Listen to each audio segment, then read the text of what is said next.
আগুনের লেলিহান শিখা বোঝে না কে ইসরায়েল কে ফিলিস্তিনি, এমনকি মার্কিন সাম্রাজ্যবাদের চোখরাঙানিকেও দেখায় থোড়াই কেয়ার। কোনো কিছুতেই নিয়ন্ত্রণে আনা যাচ্ছে না ইসরায়েলকে ছারখার করে দেয়া দানবীয় দাবানল। ভয়ঙ্কর রূপ নিয়ে আগুনের লেলিহান শিখায় পুড়িয়ে ছারখার হয়ে যাচ্ছে মাইলের পর মাইল এলাকা। প্রকৃতির কাছে এক প্রকার অসহায় আত্মসমর্পণ করতে হচ্ছে ইসরায়েলিদের। ওয়ালটন আবারও মিলিনিয়ার অফারে ওয়ালটন ফ্রিজ কিনে আপনিও হয়ে যেতে পারেন মিলিয়নিয়ার। মিলিনিয়ার ছড়াছড়ি দেশ জুড়ে, এটা শুধু ওয়ালটেনই পারে। আগুন নেভানোর শত চেষ্টা সবই যেন বিফলে যাচ্ছে। মধ্যাঞ্চলে ছড়িয়ে পড়া আগুন পৌঁছে গেছে জেরুজালেম পর্যন্ত। বৃহস্পতিবার এক প্রতিবেদনে দেশটির সংবাদ মাধ্যম টাইমস অফ ইসরায়েল এই তথ্য জানায়। ইসরায়েলে মাইলের পর মাইল এলাকা পুড়ছে আগুনের লেলিহান শিখায়।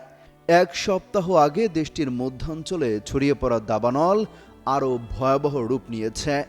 বলা হচ্ছে ইতিহাসের সবচেয়ে ভয়াবহ দাবানলে পুড়ছে ইসরায়েল।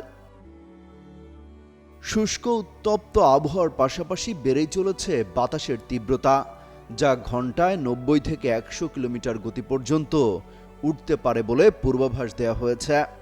তাই দাবানলের ব্যাপকতা ঘন্টায় ঘন্টায় বাড়ছে, প্রবল দাপটে ছড়িয়ে পড়ছে বিস্তীর্ণ এলাকায়। 2891 একর পাহাড়ি এলাকা ছারখার করে এগিয়ে চলছে জেরুজালেমের দিকে। বন্ধ হয়ে গেছে তেল আবিব জেরুজালেমের প্রধান সড়কও।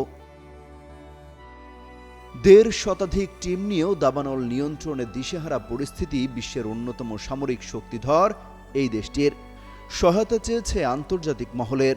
প্রধানমন্ত্রী বেনিয়ামিন নেতানিয়াহু জানিয়েছেন 3টি ফায়ার ফাইটিং প্লেন পাঠাবে ইতালি ও ক্রোয়েশিয়া। সহায়তার অঙ্গীকার করেছে ইউক্রেনও।